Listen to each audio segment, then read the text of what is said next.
Poussés par la peur de nouvelles secousses, les habitants fuient les régions dévastées. D'accord avec Jacques Chirac, le secrétaire général de l'UDR entend conserver son fauteuil.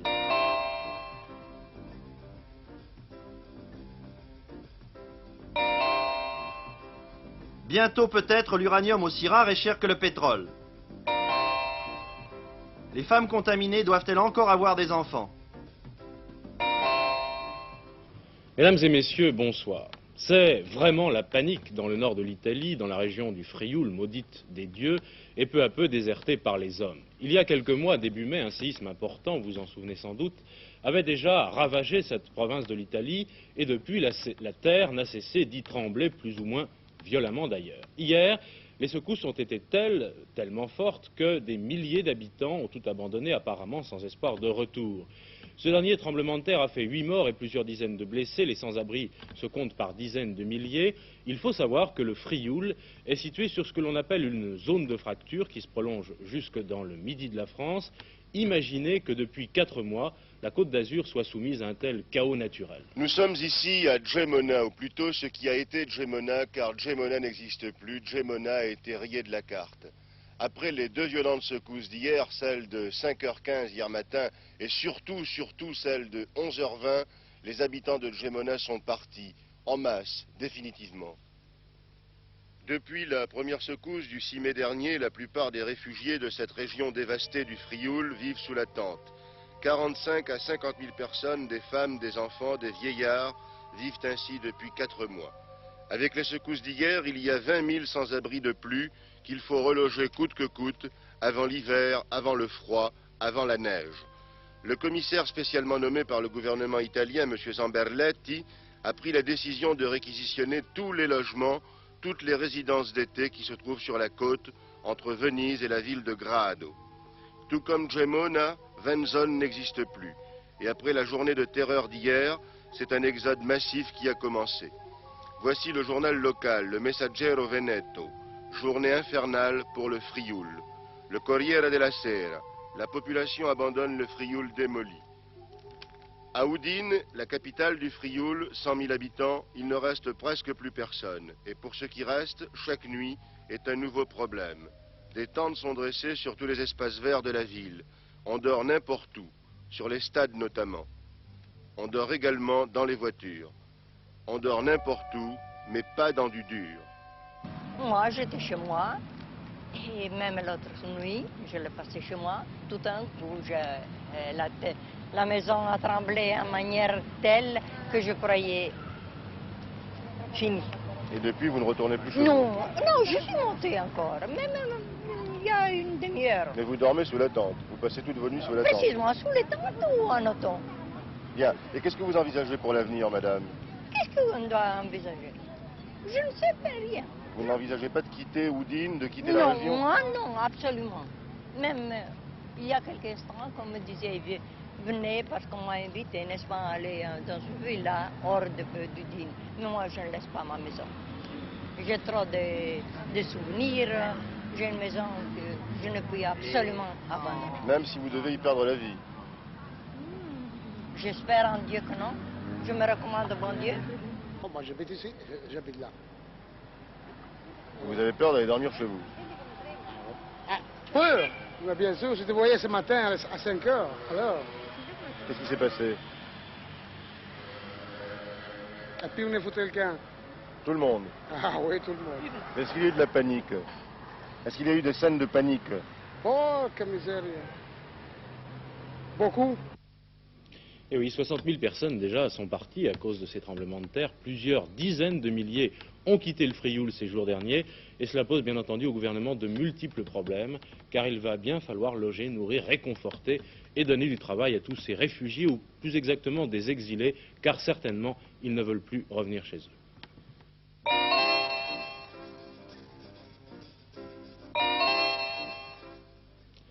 Rude journée au pluriel d'ailleurs pour le Premier ministre Raymond Barre qui doit à la fois préparer le plan anti-inflation qui doit être rendu public mercredi prochain, tenter de redresser le déficit de la balance commerciale française dont j'apprends à l'instant l'aggravation et qui est passé à 2 461 millions au lieu de 1 707 millions. et sacrifié à ses obligations de chef du gouvernement, sans parler de la rentrée parlementaire qu'il doit aussi préparer. Obligation du chef du gouvernement français, puisqu'il s'est rendu ce matin à l'ambassade de Chine, et rendu hommage au président Mao. Demain, c'est Valéry Giscard d'Estaing qui viendra signer officiellement pour la France le livre de condoléances.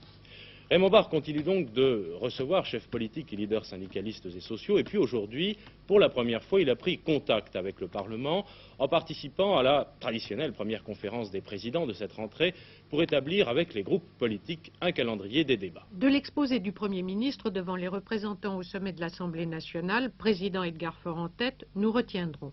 Premièrement, que le débat de politique générale débutera le 5 octobre pour s'achever le 7. Deuxièmement, que le Conseil des ministres devra décider si M. Barre demande ou non un vote. C'est le souhait de l'opposition et pour la majorité de Max Lejeune, réformateur. Troisièmement, les mesures pour faire face aux dépenses supplémentaires, impôts de solidarité, déficit de la sécurité sociale, entre autres, seront examinées à partir du 12 octobre. Alors qu'au Palais Bourbon, on se contentait d'établir un calendrier, à quelques mètres de là, le bureau exécutif de l'UDR, siégeant rue de Lille, se préoccupait de politique et au premier chef des déclarations de M. Chirac et de leurs retombées diverses et nombreuses. Alors, vous savez, j'étais très étonné de tous ces commentaires qui ont été faits autour de ces déclarations, car elles sont extrêmement simples. Ils rappellent aux Français que dans 18 mois, au plus tard, on votera aux élections législatives, que l'enjeu est assez considérable et qu'il est nécessaire que tous ceux qui souhaitent que les coalisés du programme commun n'arrivent pas au pouvoir se battent avec énergie pour gagner les élections, et il met toute son énergie, et elle est grande, au service de cette cause. Mais enfin, quand même, ces commentateurs sont assez unanimes en ce moment. Ils disent Giscard, Chirac, c'est plus tout à fait le même combat. Alors vous, UDR, il va bien falloir que vous alliez choisir, soit derrière le président de la République, soit derrière Jacques Chirac. Je ne crois pas que ce choix se pose, en tous les cas, aujourd'hui, et compte tenu des termes des communiqués de Jacques Chirac. Yves Guénat, vous n'avez pas un petit peu le sentiment que Jacques Chirac est en train de prendre votre place en ce moment? Il est secrétaire général d'honneur, il semble faire des appels aux gaullistes au-delà de vous. Je ne crois pas que ce soit au-delà de moi. Vous voyez, je suis très bien assis dans ce fauteuil, et croyez-moi, j'y resterai.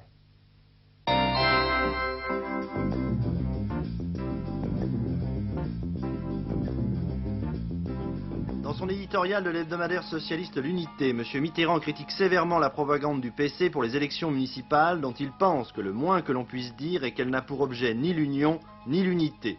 Point de départ de cette affaire, une affiche du Parti communiste affirmant que les trois formations de la gauche sont d'accord pour présenter partout des listes communes dès le premier tour des élections municipales. Et M. Mitterrand d'ajouter: partout où cela lui paraîtra nécessaire, le Parti socialiste préservera sa capacité autonome d'action et d'élection. À Paris, M. Émilien Amaury, propriétaire du Parisien libéré, séquestré pendant quelques heures cet après-midi dans son bureau par des ouvriers du livre CGT. Des bagarres qui ont fait 6 blessés ont eu lieu entre une soixantaine de manifestants et les policiers venus dégager l'entrée de l'immeuble de la Fédération de la presse. Le conflit du Parisien libéré dure depuis maintenant plus d'1 an et demi, aucune solution n'est en vue. Le journal Le Progrès de Lyon a 71 ans. À la une d'aujourd'hui, la reproduction exacte du premier numéro datant du 12 septembre 1859. Depuis, Le Progrès a édité 40 000 numéros. À la une du premier numéro, il y avait un feuilleton et un éditorial qui conclut en affirmant qu'il faut à tout prix préserver la liberté de la presse, un problème qui n'a pas vieilli. Comme il est le seul candidat, le président Sadat a toutes les chances d'être réélu aujourd'hui président de la République. De son premier mandat, on retiendra un certain retour au libéralisme économique, la fin de l'alliance privilégiée avec Moscou contractée sous Nasser, l'accord égypto-israélien sur le désengagement dans le Sinaï.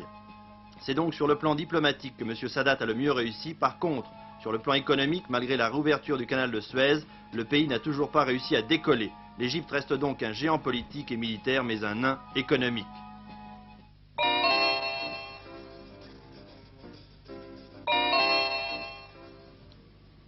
Ce n'est pas la première fois, sans doute, mais c'est quand même un peu surprenant. Les nazis, et en particulier les anciens SS, comme les ultranationalistes aussi, font à nouveau parler d'eux en Allemagne fédérale. D'abord, il y a ce meeting des nostalgiques d'Hitler, qui doit avoir lieu samedi et dimanche à Würzburg, et qui pour le moment est maintenu malgré de multiples pressions. Et puis, il y a cette association nationaliste qui s'est réunie dimanche dernier à Cologne, ou plutôt qui a essayé, car à la suite d'interventions multiples, et notamment de l'ambassade de France, la réunion a été interdite. Réunion dans le but de créer un mouvement d'opinion et d'ériger un monument à Dachau en mémoire de Joachim Peiper, l'ancien nazi qui tentait de se faire oublier en France et dont la maison a été incendiée. Michel Meyer, notre correspondant en Allemagne, a rencontré le président de ce mouvement qui considère que les anciens SS ne sont que d'anciens combattants et qu'en conséquence ils sont calomniés et victimes d'une propagande anti-allemande et antinationale. C'est tout de même une argumentation un petit peu difficile à entendre.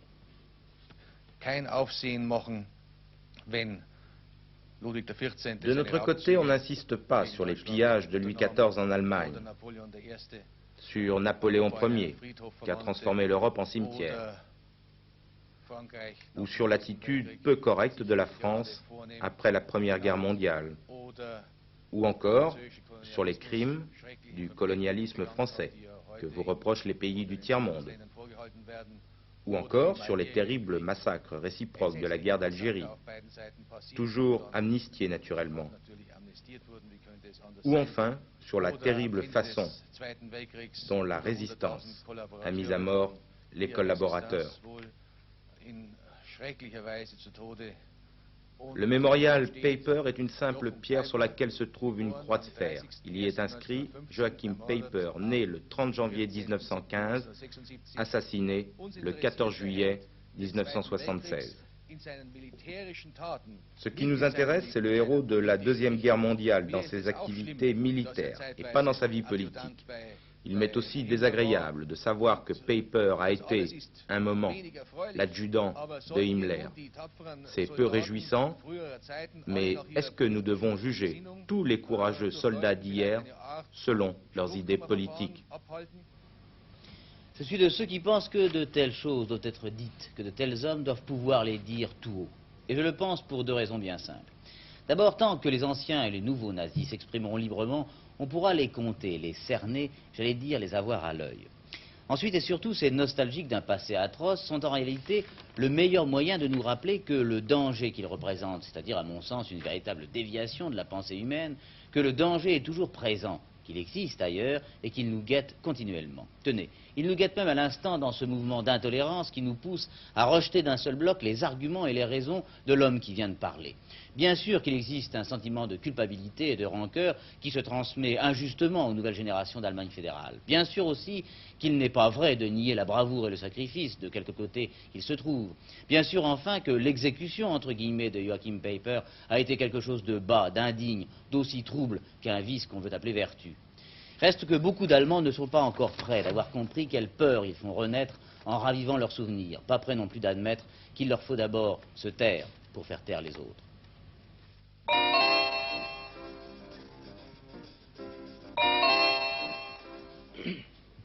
Demain au Brésil, on va beaucoup parler d'uranium et d'énergie atomique puisque l'agence de Vienne, qui en contrôle théoriquement l'utilisation, se réunit en séance plénière. Les thèmes sont tout à fait d'actualité puisqu'il s'agit de la prolifération nucléaire, de la sécurité dans le travail nucléaire et bien sûr de la production d'uranium dans le monde. Y aura-t-il assez d'uranium pour tout le monde? Pourra-t-on toujours en contrôler l'utilisation pacifique et la répartition équitable? C'est une réflexion très sérieuse. Depuis la crise de l'énergie, les ingénieurs du monde entier se lancent dans la conception de centrales nucléaires pour faire face à la pénurie et à la cherté du pétrole. Mais pour faire tourner ces centrales, il faut trouver de l'uranium. En France, il y en a beaucoup, notamment dans le Massif central, le Limousin, la Vendée, et en règle générale, cet uranium se trouve actuellement surtout dans les pays industrialisés, les États-Unis, l'Union soviétique, le Canada, et non chez les producteurs de pétrole. Mais quand même, il faut continuer à chercher de l'uranium car les réserves découvertes actuellement ne dureront que 14 années. Ce n'est pas beaucoup. Alors la prospection, notamment comme ici en Afrique, s'intensifie. Elle coûte cher, mais manquer d'uranium ne serait pas bon marché non plus.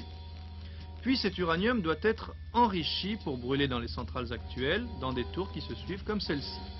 Or aujourd'hui, seuls les États-Unis et l'Union soviétique vendent de cet uranium enrichi. La France d'ailleurs se procure la moitié de ses besoins environ chez chacun de ses producteurs. Pour ne pas dépendre des autres, notre pays s'est lancé dans la construction de sa propre usine d'enrichissement, utilisant ces mêmes tours, avec quelques partenaires dont la Belgique, l'Iran et l'Italie. Dès 1979, l'usine du Tricastin produira notre propre uranium enrichi, et comme l'EDF possède près de 2 années de stock, la France ne devrait pas avoir de gros problèmes. De plus, pour l'avenir, nous avons décidé le lancement d'une seconde usine prête à fonctionner en 1985.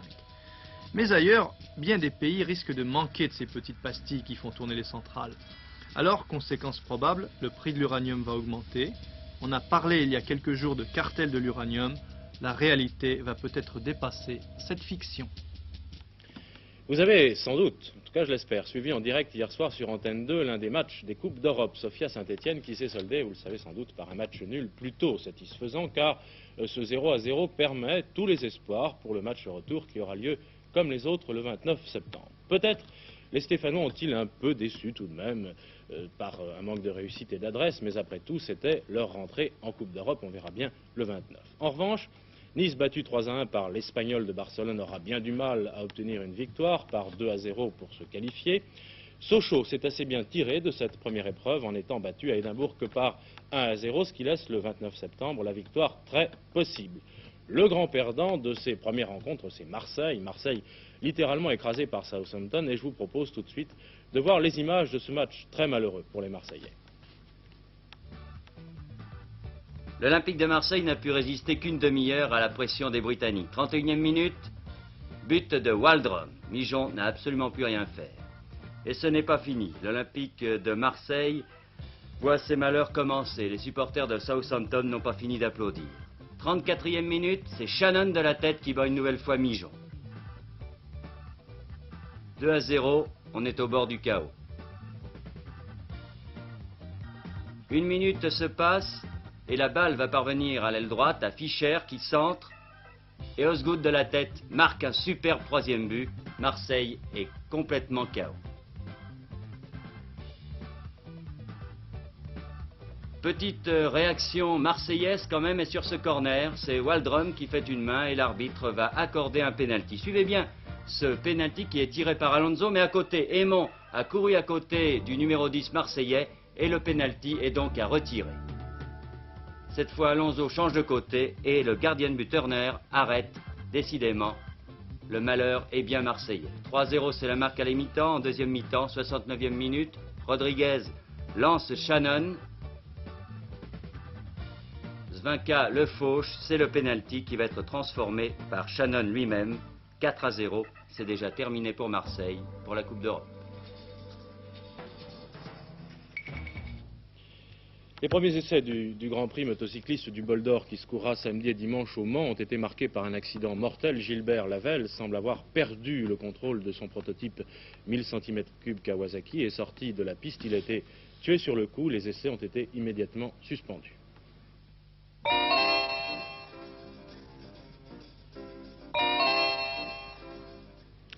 La catastrophe de Seveso en Italie n'a pas fini de faire parler d'elle car on s'est aperçu depuis quelques semaines que les conséquences les plus graves, c'était en fin de compte celles du long terme. Imaginez en effet l'angoisse de ces femmes qui attendent un bébé et qui savent que le nuage de dioxine qui s'est échappé de l'usine chimique peut mettre la vie de l'enfant qu'elles portent en danger, ou en tout cas le rendre profondément anormal. Imaginez leur angoisse dans un pays où l'avortement est éminemment blâmable. Bien sûr, il est toléré dans la région de Seveso, mais dans ce pays catholique où la tradition l'emporte sur la science et le cœur sur la raison, l'avortement qui pourrait paraître à ces femmes comme la solution, c'est en fait une angoisse supplémentaire. Cette femme habite à 30 mètres de la zone la plus contaminée par la dioxine. Elle attend un enfant. Elle a lu les journaux, elle a regardé la télévision. Elle sait maintenant que sous l'effet de la dioxine, elle peut accoucher d'un enfant mal formé, handicapé, anormal. Se effettivamente mi dovesse nascere anche adesso un bambino... Si même je dois effectivement donner naissance à un enfant anormal, moi je le garde. Ça veut dire que ça doit être ainsi. Je suis convaincue de ces choses-là. Je ne suis pas d'accord avec ce qu'on dit dans les journaux, avec toutes les choses qui ont été dites.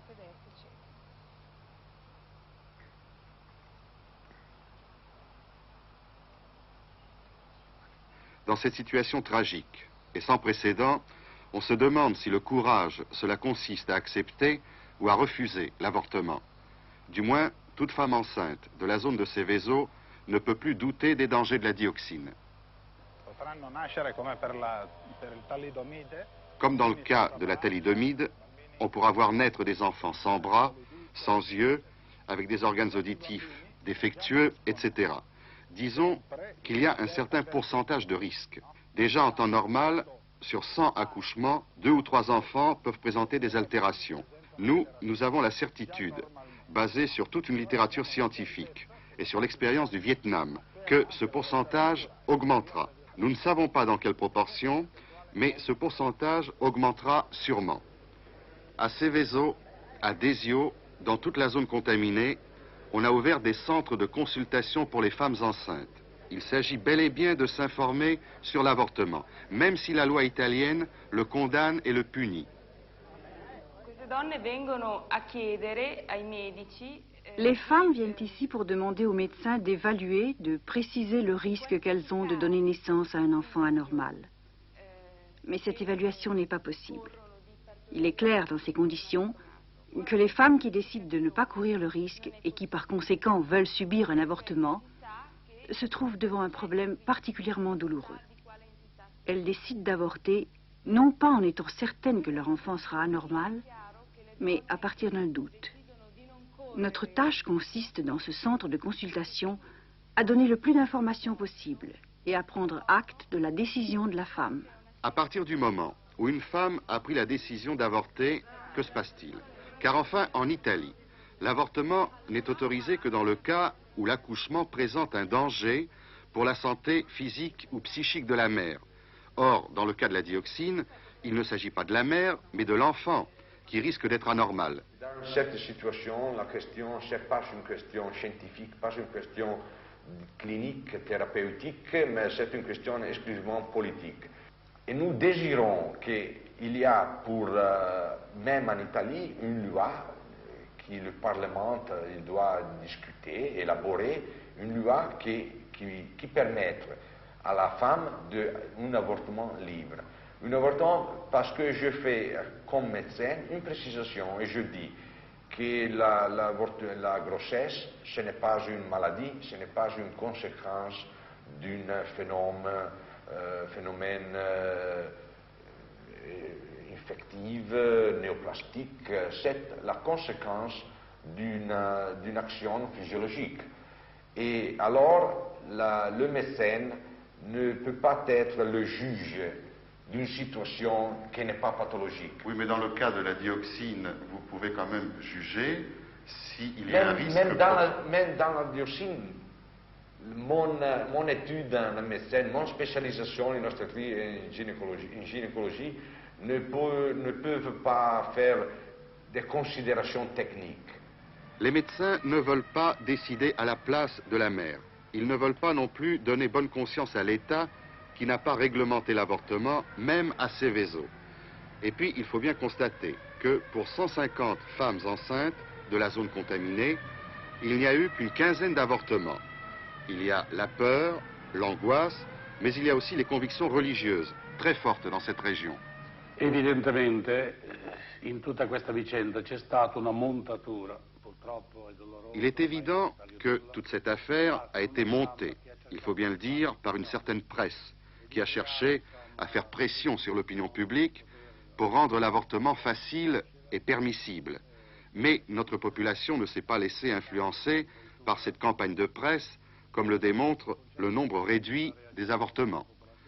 Il est évident que l'Église respecte toute conscience individuelle, qui n'est responsable que devant Dieu. Mais, cela étant dit, il faut tout de même revenir aux principes et il faut rappeler ces principes. L'image la plus frappante que l'on rapportera de Seveso, c'est celle de ce mariage en pleine zone contaminée. On se marie de nouveau à Seveso, malgré tous les risques qui ont été évoqués pour ceux qui y vivent et ceux qui y vivront plus tard.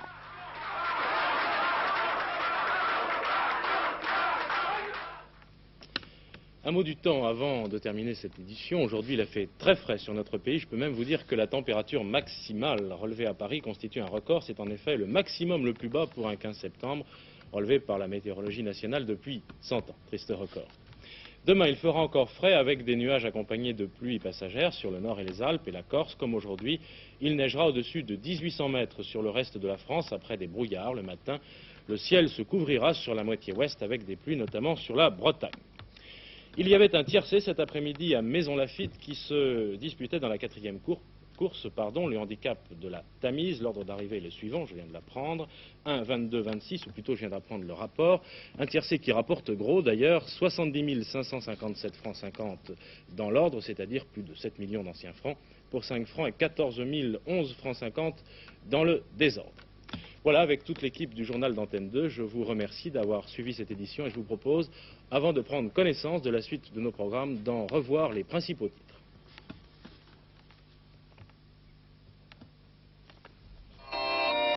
Après les derniers tremblements de terre, plus de 60 000 sans-abri. L'UDR d'accord avec Jacques Chirac. Mitterrand critique vivement le Parti communiste. Uranium, comme le pétrole, les réserves ne sont pas aussi importantes qu'on ne le pensait. Dernier journal vers 23 h.